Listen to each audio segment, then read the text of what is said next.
Welcome to lecture 1 of the Anthropology optional series for UPSC. In this session, we are diving into how anthropology developed as a subject. This is where it all begins. If you are preparing for UPSC CSE 2026 or beyond, this foundation is crucial. So watch till the end, you will gain clarity and confidence in anthropology. In this video, we will start with some basics of anthropology theories.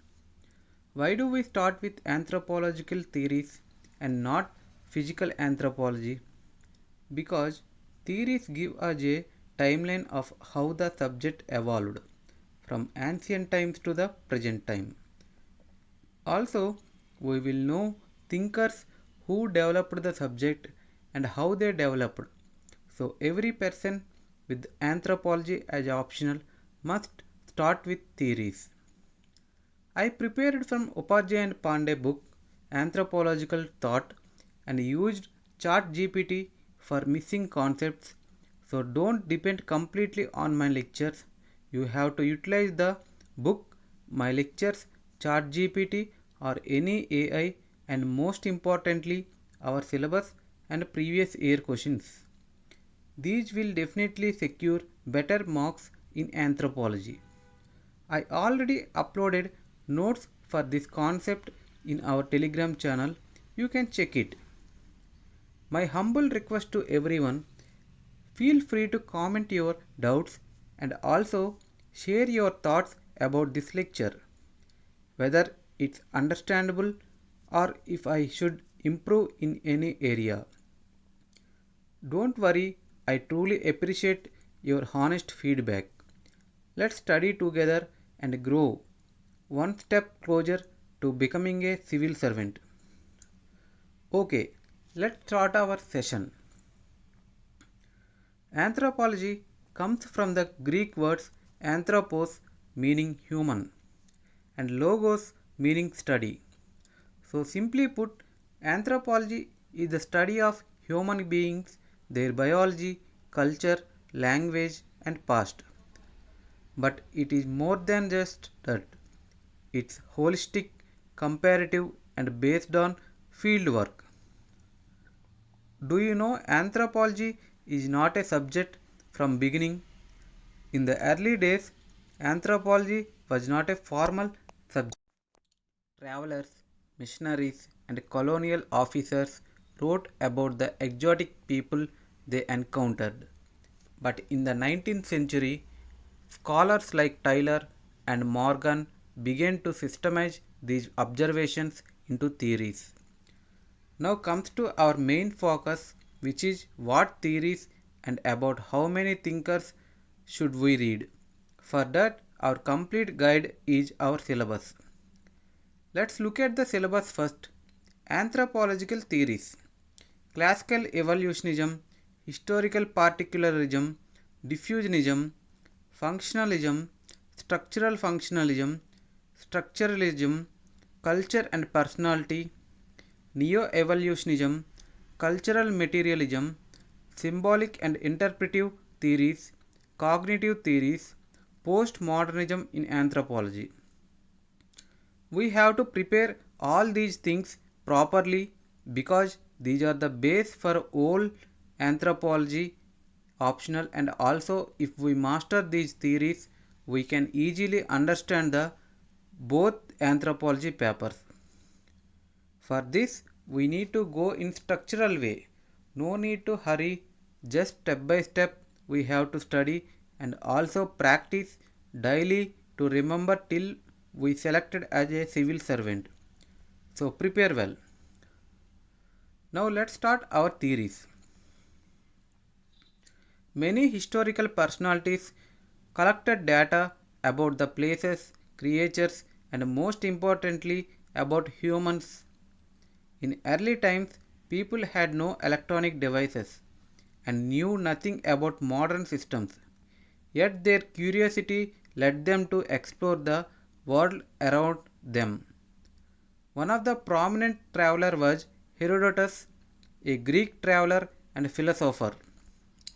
He traveled long distance to know more about the humans, and he collected data about 50 different cultural groups. He observed about the spoken languages, marriage rules, laws in groups, war patterns, and religions. So he stored all the data, and later the travelers, missionaries, and researchers utilized it to know more. Not only travelers, also the missionaries who traveled to spread religion also gathered data about humans to understand the situation in those cultural groups. Most important thing about Herodotus regarding his data collection is Kived, which means a ritual where the father of a newborn imitates or symbolically experience labor and childbirth. It is cultural thing still happens in some areas where tribes live. First of all, the study of evolution started highly during 19th century. During this time, people developed more interest towards how human evolved and what happened from the beginning to the present times. Here, the second half of the 19th century seen growth of the evolutionary schools in America, British, and German mostly. Here, we must understand that the evolutionary schools are of two types. One is classical evolutionary school, and the second neo-evolutionary school, which is new school. We first start with some basic things which are necessary for understanding anthropology in an organized manner.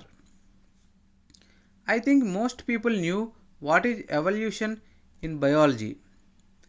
But in anthropology, also the evolution, the gradual development of human society, culture, and biology from simple to more complex forms.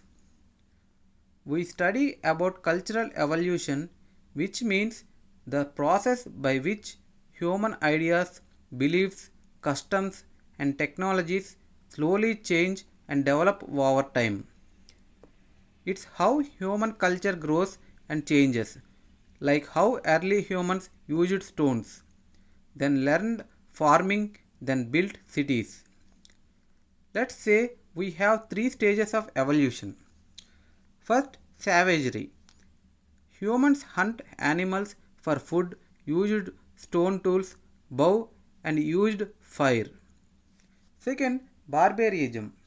Started farming and domestication of animals, weaving, pottery, and also settled permanently at one place for survival. Third, civilization. Urban societies, technology developed, writing systems, using metal tools, organized religion, and commerce. All these stages are given by Louis Henry Morgan.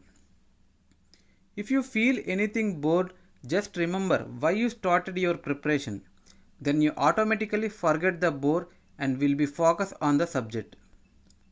Okay, now let's see the theories of cultural evolution.